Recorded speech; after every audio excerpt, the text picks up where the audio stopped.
We're using 50 feet of dual blue climbing rope to tie down a filing cabinet. Hook my line through my first anchor point. I'm going to do a spelled bowline by turning a loop. I'm going to turn that again and land it right onto my working end. I'm going to poke that rope through that window there, and then I'm going to feed my free end through that loop and then let it spill into a bowline. Okay, I'm going to leave myself some slack here so I can pull it in later. Alright, here's my standing end. Here's my working end. I'm going to throw this into the corner of the truck. Now I'm just going to form a bite.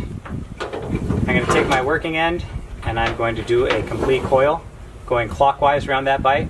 I'm going to pop that coil off, turn it 180 degrees counterclockwise, and then pop the coil back on. Now I need to take this bite and anchor it into my standing end. That's where I pull in my slack. I'm going to form another bite, poke my fingers through, wrap them around to a lark's head. There we go. And then poke that bite through that lark's head. Tighten everything up.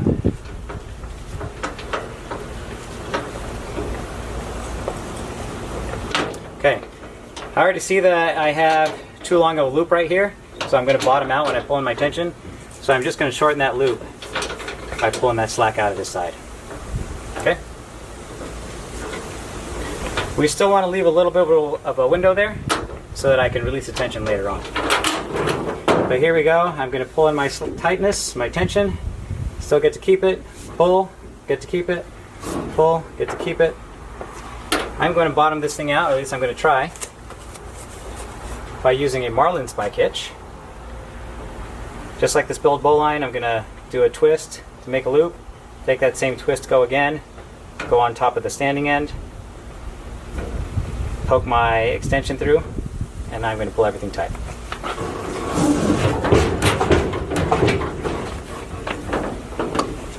Alright, that's plenty tight. I'm going to finish this off with a couple half hitches, just so that I can make sure this doesn't go anywhere. Now this has always done me well. To release it, I'm going to undo my half hitches.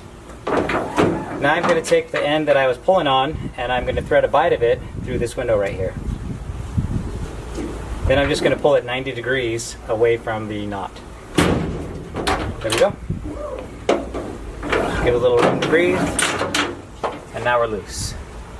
I have the free end in my right hand, and what I'm going to do is take my thumb and index finger and just roll the rope into a loop. And then I'm going to keep rolling until that loop rolls right on top. And what I have is a little window here, and I have this little piece of rope that you can see through it. So I'll just take my free end, go around my object, and then I'm going to go over, under, and over. And then when I pull it, it falls into the same configuration of a bowline. We're using diamond braid poly rope. Roof work is going on, but rain is also coming, so there's another big hole underneath this tarp. So now we got to find a system to tighten and anchor the tarp. On the side we're going to tie our eyelet to, we're going to tie in a Venus flytrap. Now this isn't the real name of the knot, it's just something I call it. It's actually a Portuguese bowline or a French bowline. So we'll start with turning in a loop, just like that. We'll take our free end, we're going to run it through once, and then run it through twice. There we go. And now we'll take the end and we'll go around the tree and back down the hole just like we would for a regular bowline. And then tighten everything up. There we go. Should have something that looks like that. Now we'll take our bottom loop, thread it through the back of the eyelet. Our top loop is going to go through the first one we made. And then we'll take our free end and we'll poke it through, creating a little buckle system. Okay, there we go. Now if you're worried this is going to come free, what you can do is create another loop with your free end and then poke it through. Make sure everything's nice and tight. And then you'll poke this free end through the first loop that you made to secure it. There we go, all the way through. But really, I don't think we're gonna need it. I guess the storm is gonna prove me right or wrong. So I'm just gonna leave it just like a regular buckle, just like that. Now we gotta measure our distance. We'll go all the way over here to this gutter anchor there. And we're gonna take that same length going back towards our loop. There we go. Okay, our first section of rope goes from the eyelet all the way over to the anchor gutter right there. And I'm just gonna grab the halfway point. And here I'm gonna tie a loop. Here we'll tie a special loop. If you know its name, leave it in the comments. But we'll start by making a complete loop there. This on the left is gonna go down, and then this loop on the right is gonna go through.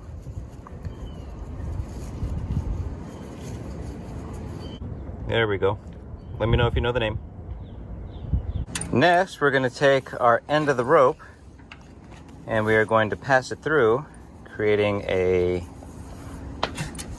little sliding loop here. There we go. You can see how that looks. Now we're gonna take this part and this is what's gonna go around our gutter. Okay. Okay, here's the whole system here, anchored in there. We got our loop. We've gone around the anchor. And now we're gonna tie another Venus flytrap on this side.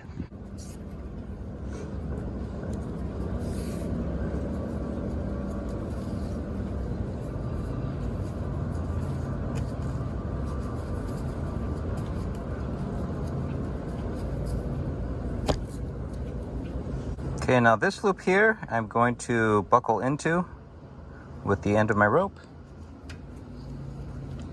Might be a little difficult for you to see. Same way I did the tarp through the grommet. There we go. Perfect. I'm gonna pull my free end here, and you can see I'm snaking through my tackle. There we go. And the beauty of this system is wherever I adjust this, it stays because we have equal tension going in all directions. Okay, I can make it long and it'll stay. I can make it short and it'll stay. Same thing on the other side.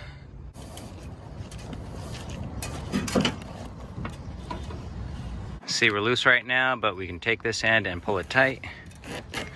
There we go. And now if we want to release it, we can pull out our little string here. Watch, it's not as easy as you would think. Still tight, we gotta work it loose. There we go. Zip ties are one option, but I'll show you a couple ways to do the same thing with rope. Take your cord and match up the ends, and then you'll find the center point. Take that and push it forward around your finger. Separate the strands, come back up, and we're gonna do that one more time.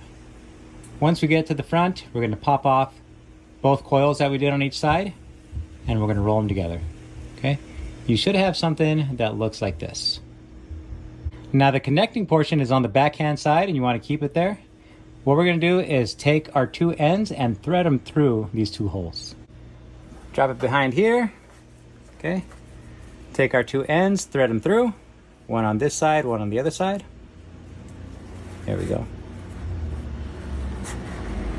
Now this coil is gonna tighten down and everything, and all I need to do, I'll bring it down here so you guys can see, is I'll push and I'll pull, and now it's gonna be super attached. There we go. Let's see how much tighter we can get this.